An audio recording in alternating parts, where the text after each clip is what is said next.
pour la première partie de cette vidéo ici, je vais vous montrer comment modifier l'arrière-plan d'une image afin qu'elle soit transparente. Au lieu d'avoir un carré blanc autour de l'image, on veut que l'arrière-plan soit transparent. Pour la première partie, moi j'ai ouvert PowerPoint, mais ça pourrait être utile dans n'importe quelle autre application comme une page web, des présentations sur le web, plein de différentes applications. Mais dans mon cas, je vais juste utiliser PowerPoint parce que la plupart de vous autres savent comment l'utiliser. Alors, la première chose à faire, c'est je vais vous démontrer qu'est-ce que je veux dire par une arrière-plan blanc.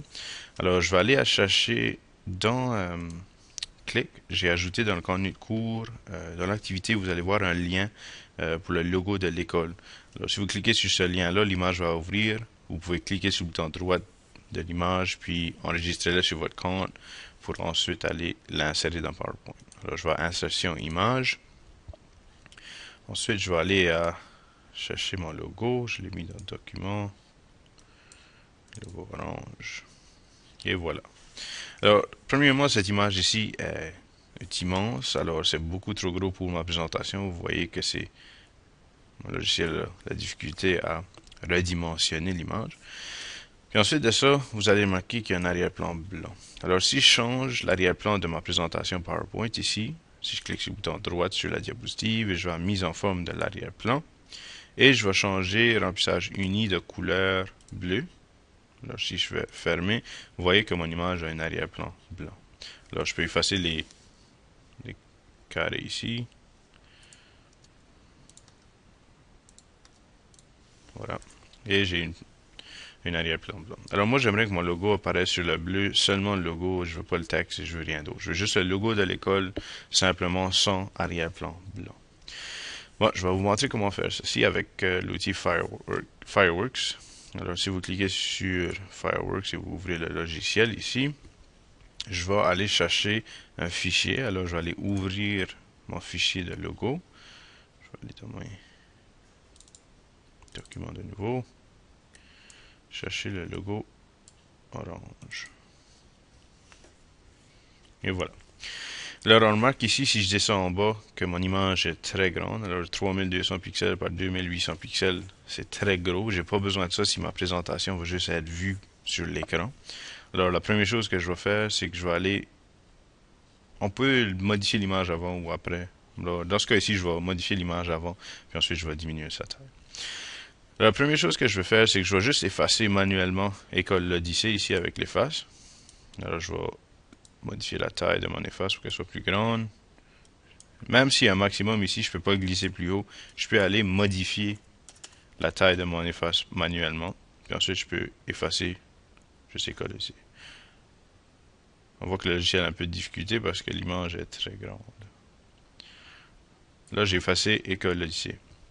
Maintenant, vous voyez qu'il y a du blanc autour de mon image. On pourrait l'effacer manuellement, aller au contour de l'image, mais ça prendrait du temps. Puis c'est difficile à suivre exactement la ligne. Pour ce faire rapidement, on peut aller sélectionner la couleur blanche tout autour de mon image. Pour faire ça, je vais prendre l'outil sélection ici, la baguette magique. Je clique dessus et vous voyez que mon curseur a changé. Maintenant, vous avez ici tolérance. Vous pouvez modifier ce chiffre ici. Alors, je vais juste mettre tolérance 100 pour tout de suite, puis on va voir qu'est-ce que ça donne, environ 100.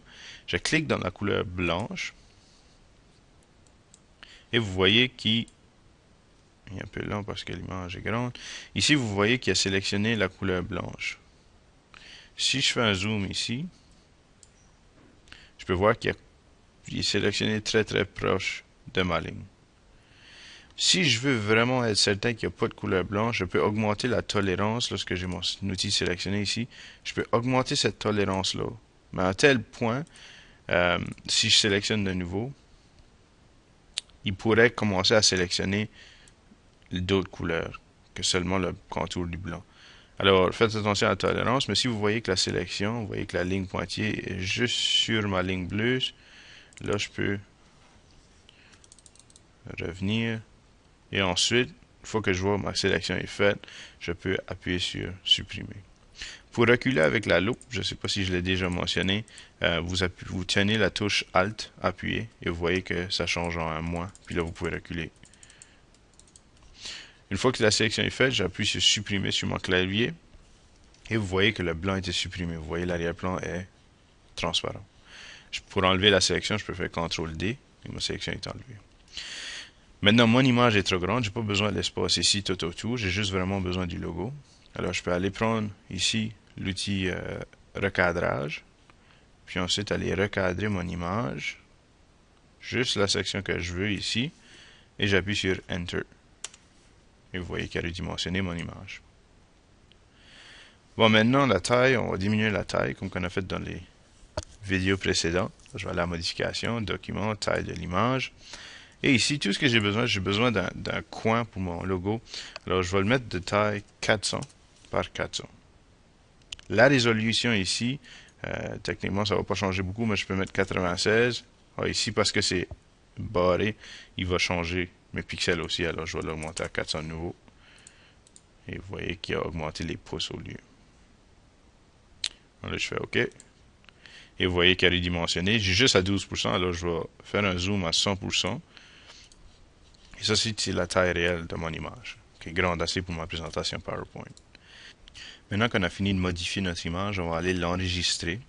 Dans PowerPoint, vous pouvez sélectionner l'image, faire CTRL-C pour copier, et ensuite aller ici et le coller.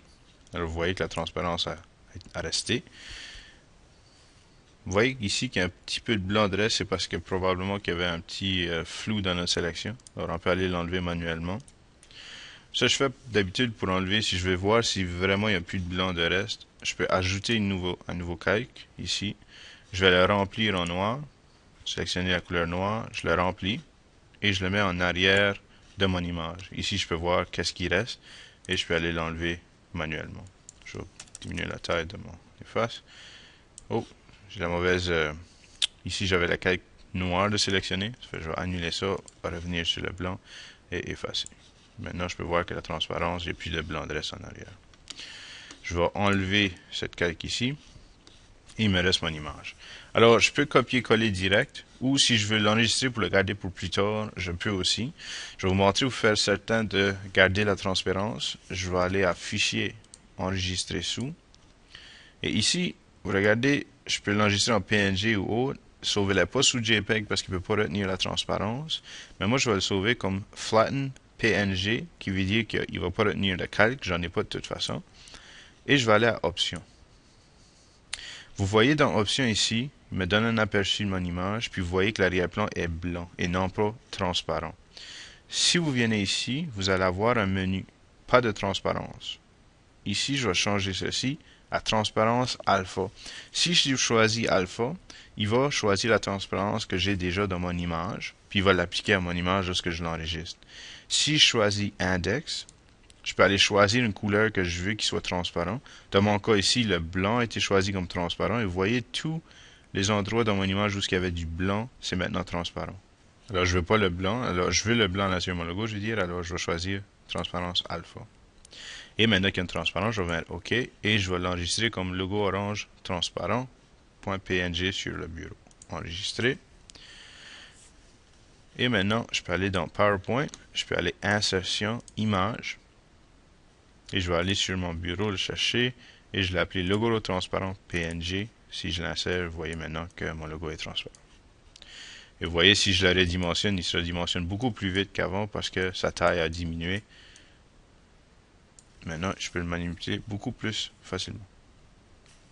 Vous pouvez maintenant déposer le fichier PNG avec la transparence, avec le logo transparent dans le pigeonnier. Là, vous avez seulement un fichier à remettre et c'est un fichier PNG avec transparence.